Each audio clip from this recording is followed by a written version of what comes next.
ladies and gentlemen. It is indeed a great honor for me to stand in this August General Assembly Hall among leaders and representatives who represent almost all of humanity.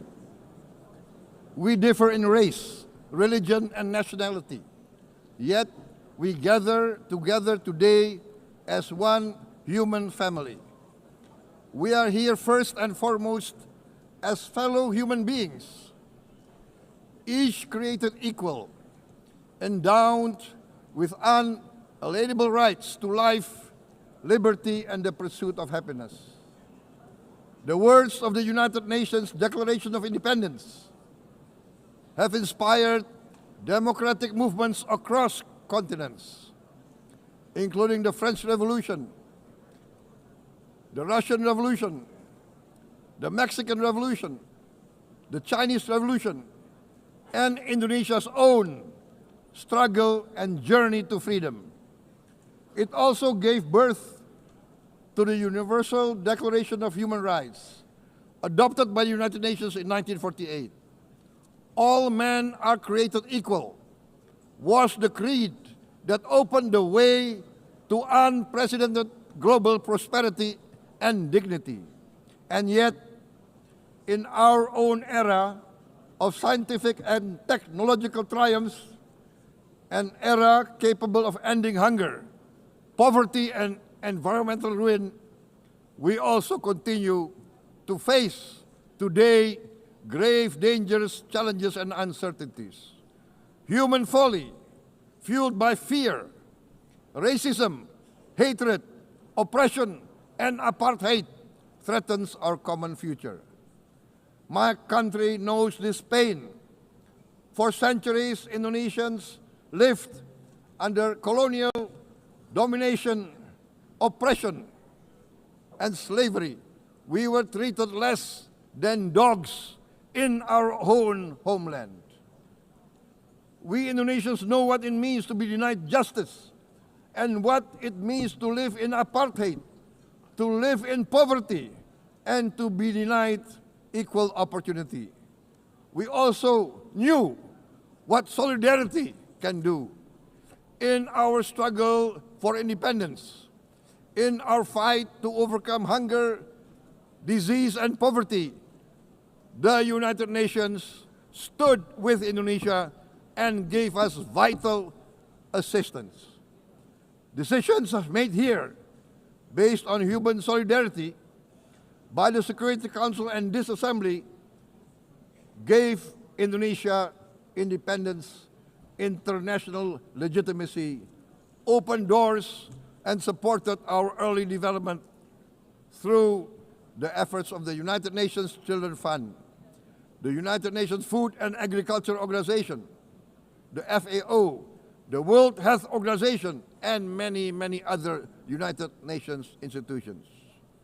And because of that, Indonesia today stands on the cusp of shared prosperity and greater equality and dignity.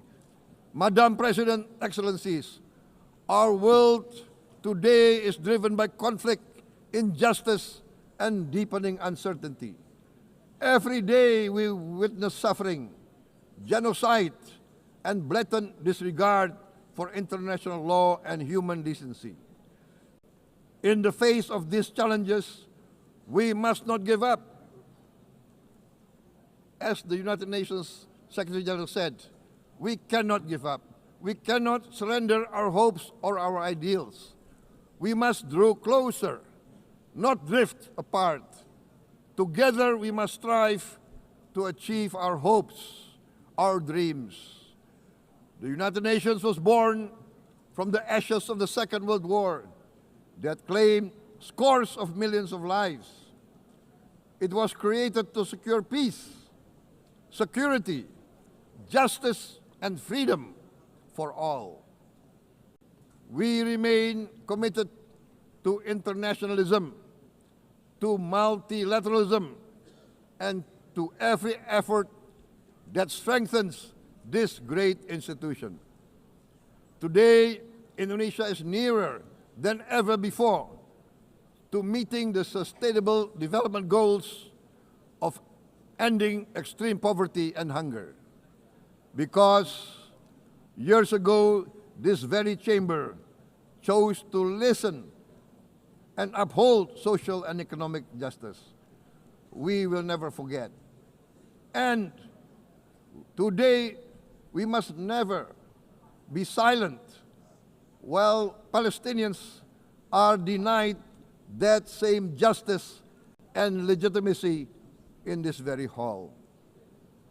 Excellencies, Thucydides warned, the strong do what they can, the weak suffer what they must. We must reject this doctrine. The United Nations exist to reject this doctrine. We must stand for all, the strong and the weak. Might cannot be right. Right must be right. Indonesia today is one of the largest contributors to United Peacekeeping Forces. We believe in the United Nations. We will continue to serve where peace needs guardians, not with just words, but with boots on the ground. If and when the United Nations Security Council and this great assembly decide Indonesia is prepared to deploy 20,000 or even more of our sons and daughters to help secure peace in Gaza or elsewhere, in Ukraine, in Sudan, in Libya, everywhere when the peace needs to be enforced, peace needs to be guarded, we are ready.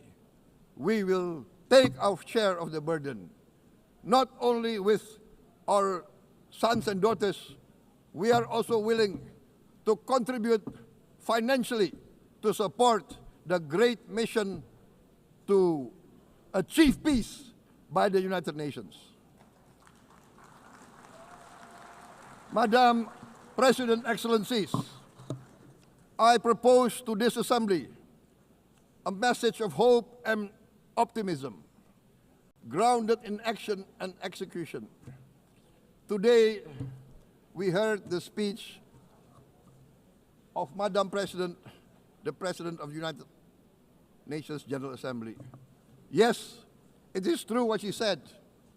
Without the International Civil Aviation Organization, will we be here today? Will we sit in this great hall? Without the United Nations, we cannot be safe. No country can feel secure.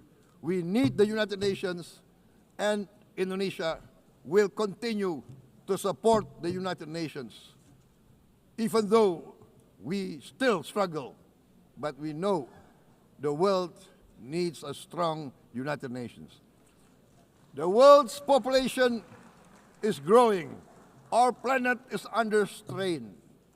Food, energy, and water insecurity haunt many nations. We choose to answer these challenges directly at home and to help abroad wherever we can. This year, Indonesia recorded the highest rice production and grain reserves in our history. We are now self-sufficient in rice, and we are starting now to export rice to other nations in need, including providing rice for Palestine. We are building resilient food supply chains, strengthening farmer productivity, investing in climate-smart agriculture to ensure food security for our children and for the children of the world. We are confident in a few years' time, Indonesia will be the granary of the world. As the world's largest island state, we testify before you that we are already experiencing the direct consequences of climate change, particularly the threat of rising sea levels. The sea level on the north coast of our capital city is increasing by 5 centimeters every year. Can you imagine in 10 years? Can you imagine in 20 years? For this, we are forced to build a giant seawall, 480 kilometers in length. It will take us maybe 20 years, but we have no choice. We have to start now. Therefore, we choose to confront climate change not by slogans, but by immediate steps. We are committed to meeting our 2015 Paris Agreement obligations. We aim to achieve net zero emission by 2060, and we are very confident we can achieve net zero emission much earlier. We aim to reforest more than 12 million hectares of degraded forest, to reduce forest degradation, to empower local communities with quality green jobs for the future. Indonesia is shifting decisively from fossil fuel-based development towards renewable-based development. From next year, most of our additional power generation capacity will come from renewables. Our goal is clear: to lift all of our citizens out of poverty and make Indonesia a hub for solutions to food, energy, and water security. Madam President, Excellencies, we live in a time when hatred and violence can seem to be the loudest voices. But beneath this loud noise lies a quieter truth, that every person longs to be safe, to be respected, to be loved, and to leave a better world to their children. Our children are watching. They are learning leadership not from textbook, but from our choices. Today, still, a catastrophic situation in Gaza is unfolding before our eyes. At this very moment, the innocent are crying for help, are crying to be saved. Who will save them? Who will save the innocent? Who will save the old and women? Millions are facing danger at this very moment. As we sit here, they are facing trauma. They are facing irreparable damage to their bodies. They are dying of starvation. Can we remain silent? Will there be no answer to their screams? Will we teach them that the human family can rise to the challenge? Madam President, we must act now. Many speakers have said that. We must stand for a multilateral order where peace, prosperity, and progress are not the privilege of a few, but the right of all. With a strong United Nations, we can build a world where the weak do not suffer what they must, but live the justice that they deserve. Let us continue humanity's great journey of ideals, the selfless aspirations that created the United Nations. Let us use science to uplift, not use science to destroy. Let rising nations help others to lift themselves. I am convinced that the leaders of the great world civilizations of the West, of the East, of the North, of the South, leaders of America, Europe, of India, China, the Islamic world, the whole world, I am convinced they will rise to their role demanded by history. We are all hopeful that the leaders of the world will show great statesmanship, great wisdom, restraint, humility, overcome hate, overcome suspicion. Madam President, distinguished delegates, we are greatly heartened by the events of the last few days, where significant leading countries of the world have chosen to side with history, to choose the right side of history, the path of the moral high ground, the path of rectitude, the path of justice, the path of humanity, to shun hatred, to overcome suspicion, and to avoid the use of violence. The use of violence will beget violence. No one country can bully the whole community of the human family.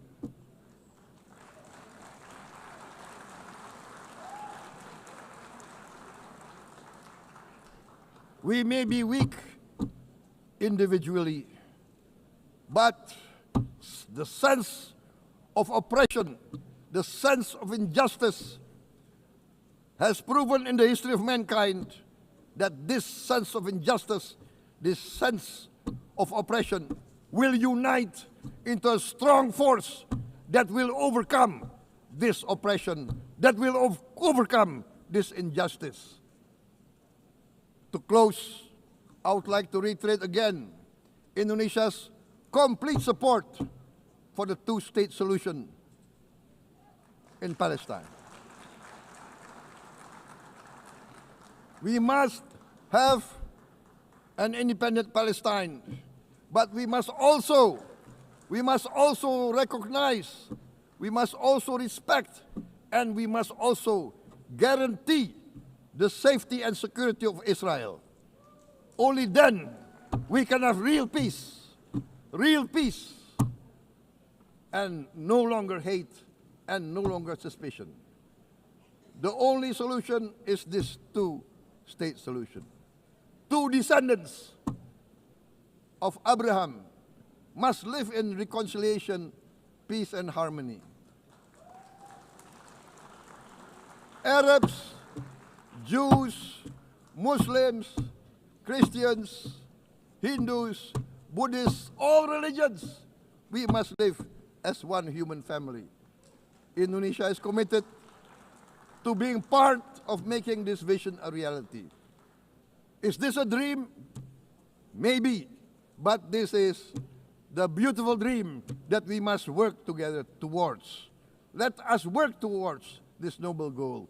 Let us continue humanity's journey of hope, a journey started by our forefathers, a journey that we must complete. Thank you. Wassalamualaikum warahmatullahi wabarakatuh.